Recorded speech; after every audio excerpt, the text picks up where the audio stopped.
चंबल में एक डाकू रहा है निर्भय सिंह गुर्जर। कहते हैं कि जब जब वो व्यक्ति कहीं डकैती डालने के लिए जाया करता था, लूट करने के लिए जाया करता था या राहजनी करने के लिए जाया करता था, कोई लड़की कोई महिला उसे पसंद आती थी तो बिना उसके रेप किए वो आता नहीं था। इसके अलावा उसका एक और बहुत बड़ा काम था। काम क्या, व्यवसाय कह सकते हैं। लगभग 8 जनपद इससे बुरी तरह प्रभावित थे। जालौन, औरैया, इटावा, भिंड, मुरैना, धौलपुर, आगरा, हमीरपुर, ऐसे कई ज़िले प्रभावित थे। खासकर शिक्षकों का वो अपहरण करता था जानबूझकर, ताकि उनसे आसानी से पकड़ कर पैसा मिल सके। तो आज हम उस किस्से की बात करेंगे जो डीएसपी साहब ने अपनी आंखों से देखा है, किया है। किस तरह से निर्भय सिंह गुर्जर से आमना सामना होता है और गोलियां लगातार चल रही थीं, लेकिन उस दिन उसकी किस्मत अच्छी थी, वो बचकर निकल जाता है। क्या किस्सा है क्या नहीं, सर से बात करेंगे। सर, आपका एक बार फिर से स्वागत है। मैं वर्ष 2001 में जनपद जालौन में जब मेरी पोस्टिंग हुई, मैं वहाँ पहुँचा तो बीहड़ मैंने देखा नहीं था कभी। वहाँ पर 5 नदियाँ हैं, सिंध, कुंवारी, पहुँच, चंबल, यमुना। इनका कटान है तो बहुत ऊबड़, मतलब कहीं 500 फुट ऊंचा है तो कहीं 400 फुट नीचा है। इस टाइप का जंगल है वहाँ पर। बहुत विकट स्थिति है।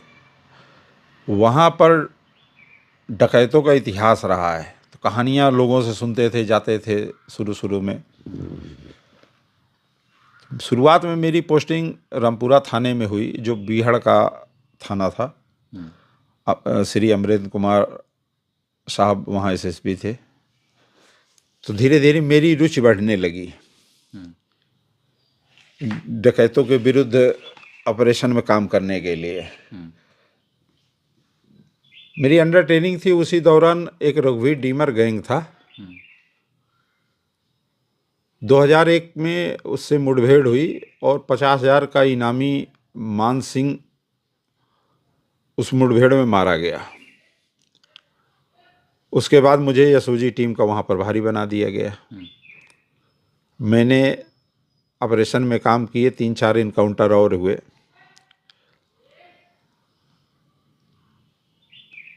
इसके बाद धीरे धीरे ऑपरेशन का अनुभव हुआ डकैतों के विरुद्ध। मुझे रेंज एसओजी का प्रभारी बनाया गया।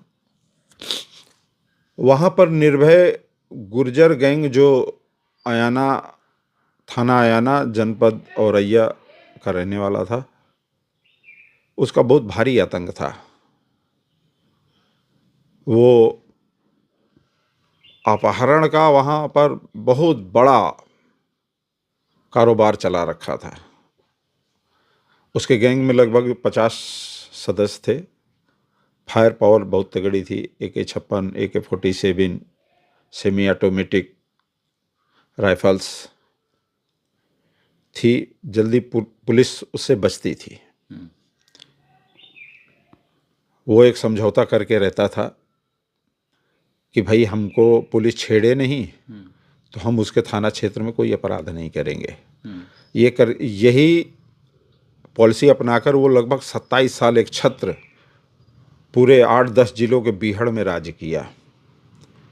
और उसके पास धीरे धीरे करके नेटवर्क बढ़ा तो बॉम्बे, बेंगलोर, दिल्ली, शहर से किडनैपिंग करके लोग लाने लगे और इसके पास आके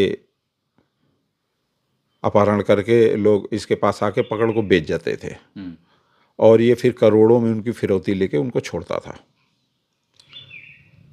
और पुलिस थोड़ा भी सोचती थी कि इसके विरुद्ध कार्रवाई करें तो ये किसी गांव में जाके 15-20 लोगों को किडनैपिंग कर लेता था।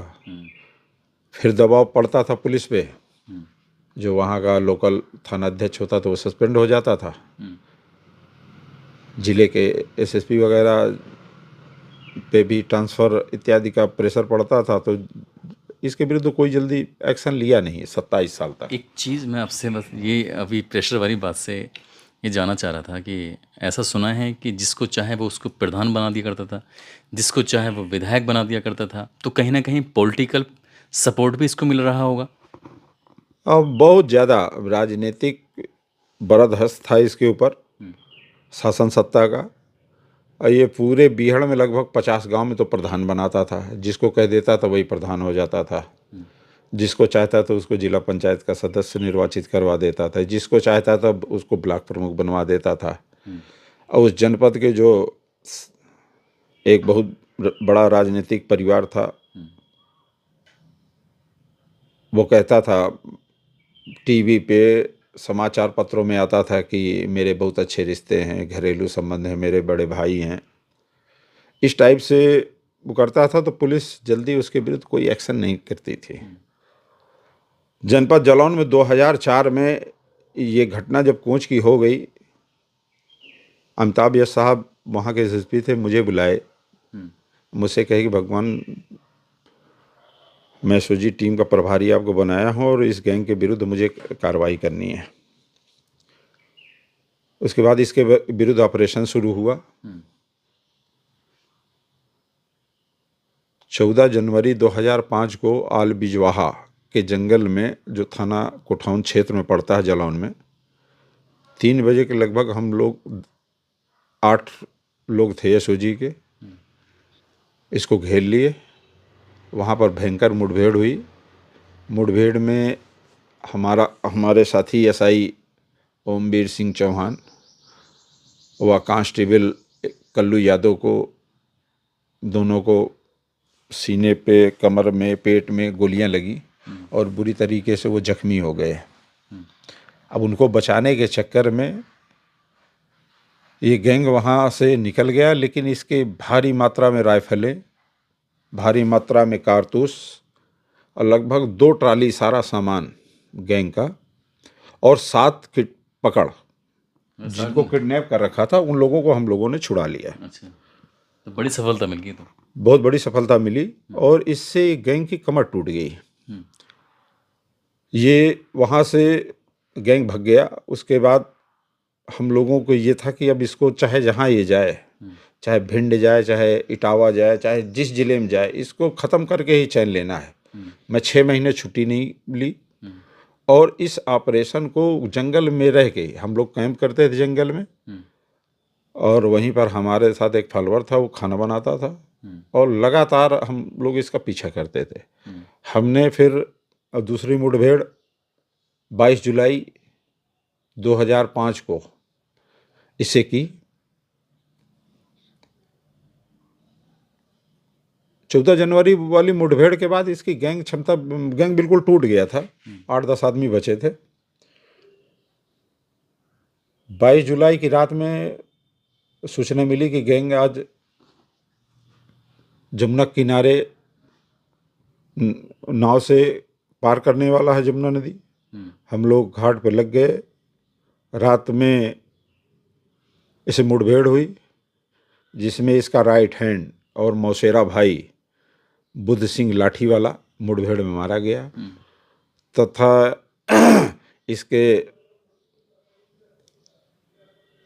पास से AK-56 राइफल, एक Sten gun, 4 automatic semi automatic rifle, एक 315 बोर राइफल, कुल 7 ऑटोमेटिक वेपन्स और लगभग 700-800 राउंड कारतूस, तमाम सामान बरामद हुआ।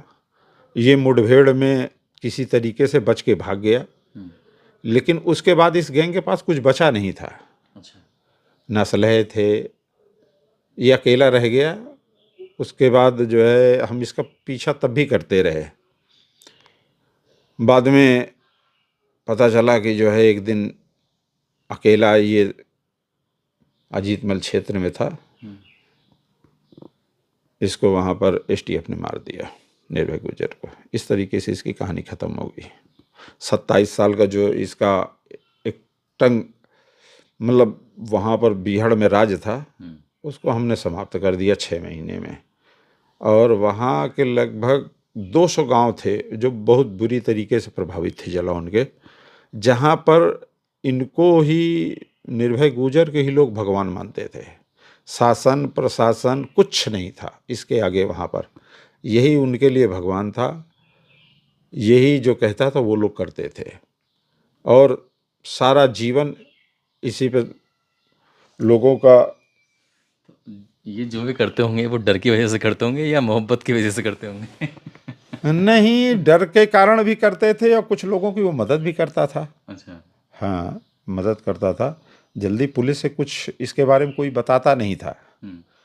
तो हमने वहाँ पर दरअसल कारण यही था, पुलिस कुछ करती भी नहीं थी एक तो, और दूसरा कोई इसके बारे में कुछ बताता नहीं था।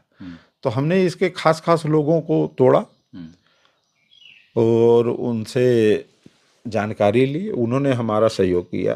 उस जनपद जालौन की जनता ने मेरा इतना सहयोग किया कि वहाँ पर 100-200 आदमी हमेशा तैयार रहता था, जहाँ बोल दो चलने के लिए, अपने अपने असलहा लेके। इतना लोग विश्वास करते थे। तो मुझे उस जनपद से बहुत प्यार मिला, बहुत लोगों ने सहयोग किया, तभी इतना वहाँ पर मैं काम कर पाया। मेरा वहीं से आउट ऑफ टर्म प्रमोशन हुआ, मैं इंस्पेक्टर हो गया 3-4 साल की नौकरी में। फिर उसके बाद DYSP पद पे मेरा प्रोन्नति हो गई। तो उस जनपद जालौन की जनता को मैं धन्यवाद देना चाहता हूँ। इस विभाग ने भी बहुत मुझे कुछ दिया। मुझे किसी शिकायत कुछ नहीं है। मुझे शिकायत यहाँ की न्याय व्यवस्था से है कि जिसने पूरा मेरा जीवन चौपट कर दिया। और 1 साल से हाई कोर्ट में पिटीशन है कि सुन लिया जाए, एक भी दिन सुनवाई नहीं हुई। कोई जज 1 घंटे से ज़्यादा बैठता ही नहीं है। मामला कब तक चलेगा कुछ पता ही नहीं। ये कहानी थी। सही बात है। अगर पुलिस, कानून व्यवस्था या जज साहब सभी लोग अपना अपना जो जिम्मेदारी उन्हें मिलती है उसको ठीक तरह से निभा दें तो इस देश में कहीं कोई क्राइम हो ही नहीं सकता। और शायद इसीलिए ऐसे निर्भय सिंह गुर्जर जैसे लोग पनप जाते हैं और उनका 27-27 साल तक राज चलता है। जिसको चाहें वो उसको विधायक बनाएं, जिसको चाहें वो जिला पंचायत सदस्य बनाएं, ब्लॉक प्रमुख बनाएं, जो चाहें वो जैसा करें। और जब जो उनसे करवाते थे, जब उनके ऊपर बात आती थी, तब निर्भय सिंह गुर्जर का हमेशा के लिए एंड हो जाता था। ये पूरा घटनाक्रम सुनाने का उद्देश्य किसी को परेशान करना नहीं है, किसी का दिल दुखाना नहीं है, बल्कि आप लोगों को जागरूक करना है, आप लोगों को सचेत करना है। आप जहाँ भी रहें अपना ख्याल रखें, सुरक्षित रहें। जय हिंद, जय भारत।